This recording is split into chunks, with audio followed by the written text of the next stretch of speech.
네, 오피니언 리더 시간입니다. 대학신문의 지면을 통해 학우들의 다양한 의견과 삶의 이야기를 들어보는 코너죠.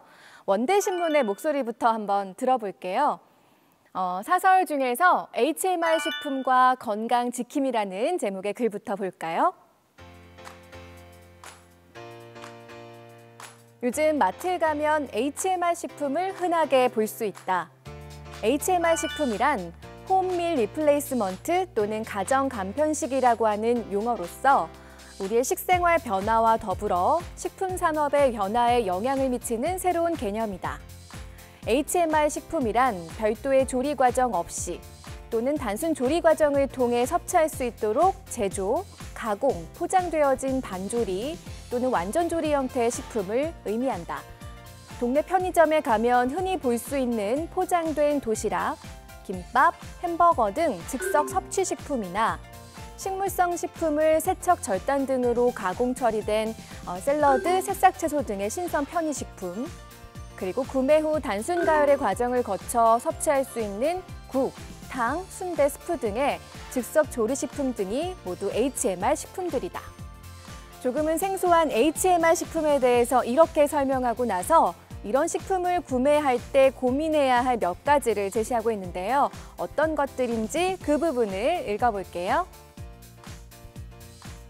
첫 번째는 HMR 식품이 간편하기는 하나 제품 품질의 유지 및 소비자의 기호를 고려해 첨가되는 다양한 식품 첨가물의 함유다.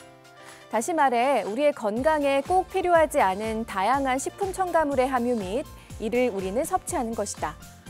두 번째는 가격이 낮을수록 낮은 품질의 식재료가 사용돼 제품의 품질이 떨어질 가능성이 있고 조리 및 가공 과정에서의 위생적 측면에 대한 우려도 고려해야 한다.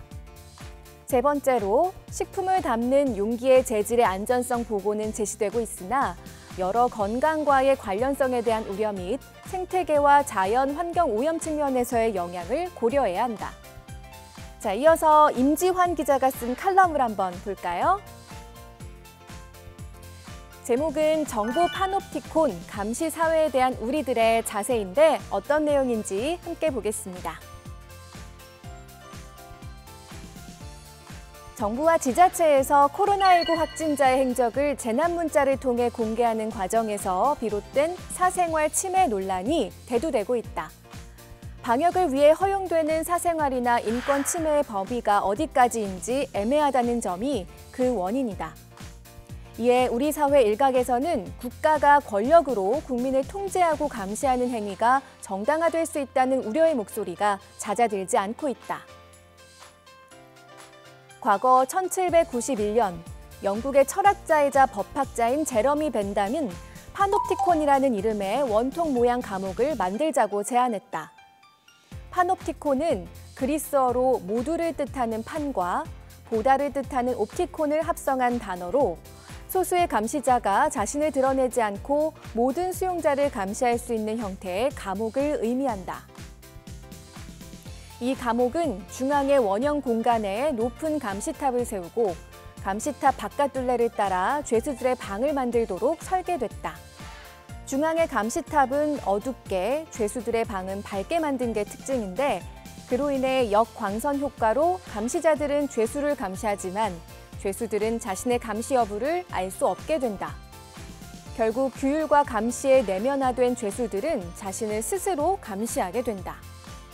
그런데 이 파놉티콘이라는 감옥이 바로 현대사회에 상징적으로 나타나고 있다고 하는데요.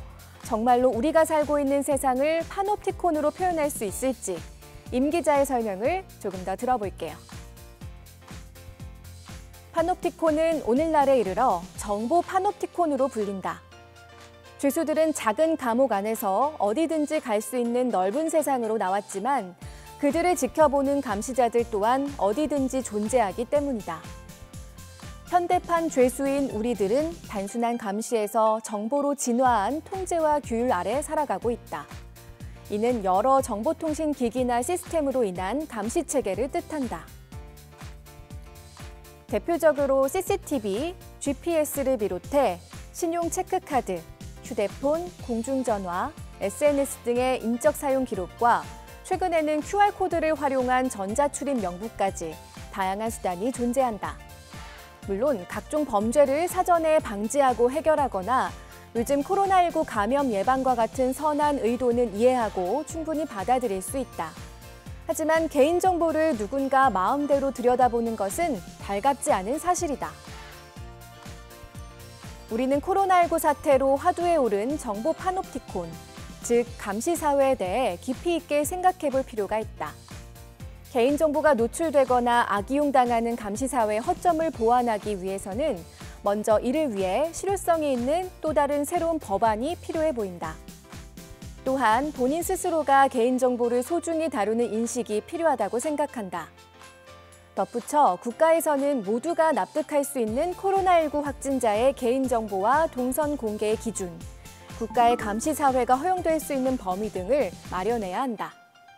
자, 이어서 컴퓨터 소프트웨어 공학과의 신율하구가 쓴 당신의 반려견은 어디에서 태어났나요? 라는 기고문을 한번 살펴보겠습니다.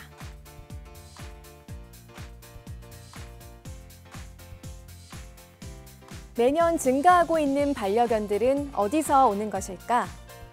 대부분 반려견들은 허가된 업체를 통하거나 또는 피치 못할 사정의 입양을 통해 분양받는 것이 일반적이지만 비정상적이고 비윤리적인 과정을 통해 분양되기도 한다. 이런 과정이 이루어지는 대표적인 곳으로 강아지 공장이 있는데 강아지 공장이란 상업을 목적으로 강아지를 번식하는 시설을 의미한다. 그런데 문제는 그러한 곳들이 위생 상태나 동물 복지 기준을 위반하는 곳이 상당수라는 것이다. 미국 캘리포니아주에서는 지난해부터 강아지 공장에서 태어나는 강아지를 판매하는 행위를 법으로 금지했다. 또한 이를 위반하면 한 마리당 $500의 벌금을 부과하도록 규정했다. 때문에 반려견을 분양받을 방법이 유기견과 가정 분양으로 좁혀졌다. 이에 따라 그동안 도덕적으로 반려견을 사육하는 업체들은 억울하다고 주장하고 있기도 하다. 하지만 이 법이 동물 보호와 안락사에 지불되는 세금을 감면하고 비도덕적인 강아지 공장의 존재를 없애는데 실질적인 도움이 된 건 분명하다. 강아지 공장에서 태어난 반려견을 입양하지 않는 것만으로는 이러한 사태를 근절시키기엔 여러 어려움이 따른다. 때문에 우리나라도 이처럼 반려견의 사육과 판매, 유통되는 과정을 구체적인 법으로 제정해야 한다. 반려견들이 보장된 환경에서 건강한 삶을 살아갈 수 있기를 기대한다. 이번에는 부대신문의 목소리 들어볼까요? 네, 정두나 편집국장이 나, 여기, 오래 살고 싶다라는 제목으로 칼럼을 썼는데요. 연이어 발생하고 있는 이상기후, 그 원인으로 꼽히는 지구온난화 문제를 다루고 있는 글입니다. 심각해지는 기후 문제에 전 세계는 친환경을 내세우고 있다. 중국은 국가 차원의 대책을 마련했다. 생태 문명 건설을 국가의 주요한 목표로 삼고 강도 높은 처벌로 관리 중이다. 환경 오염국이 받는 경제적, 외교적 피해를 최소화하기 위해서다. 이에 재생에너지가 일상 속으로 자연스레 침투하고 있다.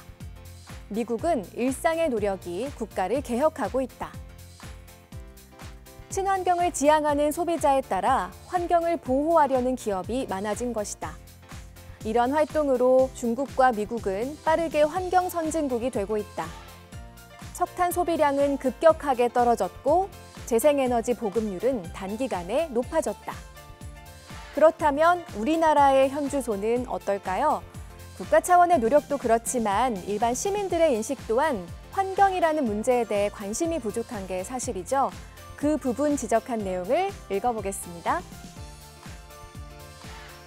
한국 역시 최근 발생한 이상기후 탓에 환경을 걱정하고 있다. 하지만 이제야 출발선에 선 수준이다. 국가적 차원의 규제가 부실한 탓에 석탄 소비량이 도리어 증가하기도 했다. 개개인의 노력도 부족한 상황이다. 1인당 플라스틱 소비율은 세계 1위를 기록했으며 매일같이 사용하는 플라스틱들은 더 이상 매립할 곳도 없는 지경에 이르렀다. 상황은 날로 심각해지지만 하루아침에 악습을 고칠 수는 없는 노릇이니 환경 문제가 해결될 기미는 보이지 않는다. 이대로 2050년이 된다면 어떻게 될까? 매년 여름 집이 떠내려가지는 않을까 노심초사할 것이고 살인적인 더위에 녹초가 될 것이다. 겨울에는 살을 애는 추위에 집 밖 구경도 어려워질지 모른다. 상상조차 하기 싫은 미래는 고작 30년 앞으로 다가왔다. 지금은 1분 1초가 아까울 때다. 무엇이라도 해야 한다. 플라스틱 사용을 지양하고 재활용하고 대중교통을 이용하고 친환경 표시가 붙은 제품을 구입하자. 지긋지긋하게 들은 얘기고 아주 뻔한 얘기다. 하지만 한 사람이 쓰지 않는 플라스틱만큼, 석탄만큼이라도 지구는 건강해지지 않을까? 평화로운 2050년을 위해 티끌 같은 것들을 실천하자. 보잘것없더라도 일단 해보자. 검은 머리 파풀이 될 때까지 지구에서 살기 위해. 여기 지구에서 오래도록 살고 싶다는 제목의 뜻이 마지막 부분에서 와닿는데요.